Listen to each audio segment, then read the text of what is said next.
Hey Bible lovers, I'm Tim Nichols, and I'm here to bring you your Nichols Worth. And today from Steadfast Bibles, also called 316 Publishing, we have the LSB Wide Margin. Now, full disclosure, I don't normally review Bibles that I haven't read. I have not read a word. Well, I've read a few words here and there just to kind of spot read, but I have not read in its entirety the LSB. Matter of fact, I've not read maybe just a few verses. So I'm not going to review the translation. I'm going to do that later. What I'm going to do is I'm going to commit to read this in 90 days.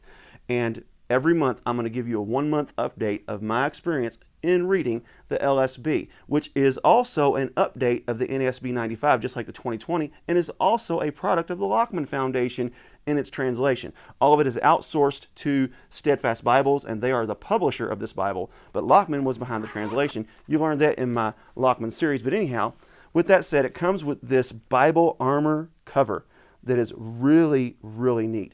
Now, I'm going to give you some recommendations in using this at the end, but I'm going to go ahead and pull out the Bible because it is super nice. And you can see you got to be a little careful not to ding it up. I've actually got the sleeve on it, and I'll tell you why I did that in a minute. But anyhow, this Bible armor, it's some sort of like a canvas. It's really nice. It is exclusively for Steadfast. I believe all their Bibles fit in this. Some of them fit a little tighter, some of them fit a little looser, but they all do fit in this. So anyhow, you have a pocket where you can put your pens and highlighters. It's kind of got a velvety liner, really soft, really smooth. It almost feels like one of them little fluffy blankets that you get for Christmas. You know what I'm talking about? They're just really, really nice. And then the inside of the case also has that same velvety, smooth, just really nice liner. It's just beautiful. I'll put the prices of this in the video description. I don't like to put prices in my video because they tend to fluctuate, but anyhow, I will tell you that they're very affordable. Now what I have is the LSB Legacy Standard Bible Large Print Wide Margin Bible. Now this one happens to be kind of the faux leather, fake leather, but it's really nice leather. Perimeter stitching, really sharp. Nice spine work, decent little gilding on the spine. It's not embossed, but this is a lower cost Bible.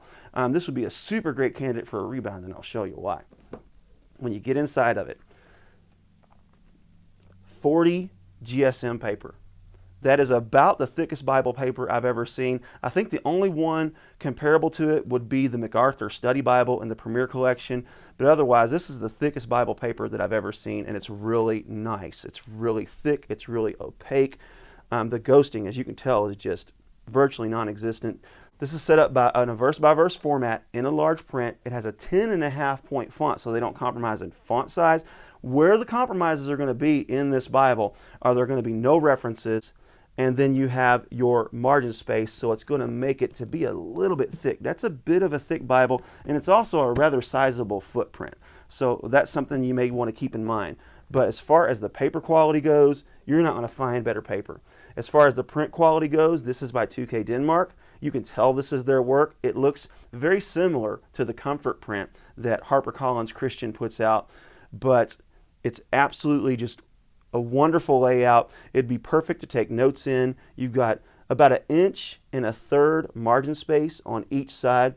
Your verse references are nice and bold and off to the side. And here's a really interesting feature that it took me a couple times to catch, is the verse numbers are bold whenever you're starting a new paragraph. So that's kind of an interesting way to kind of not have those extra pilcrows in the way, because sometimes they can be distracting. So you're going to have no notes, no references, no asterisks, no footnotes, nothing in the way of the text. It's straight up 100% Bible. And then it is also the red letter. This is beautiful, dark red letter, and very well done. Once you get to the end, check this out.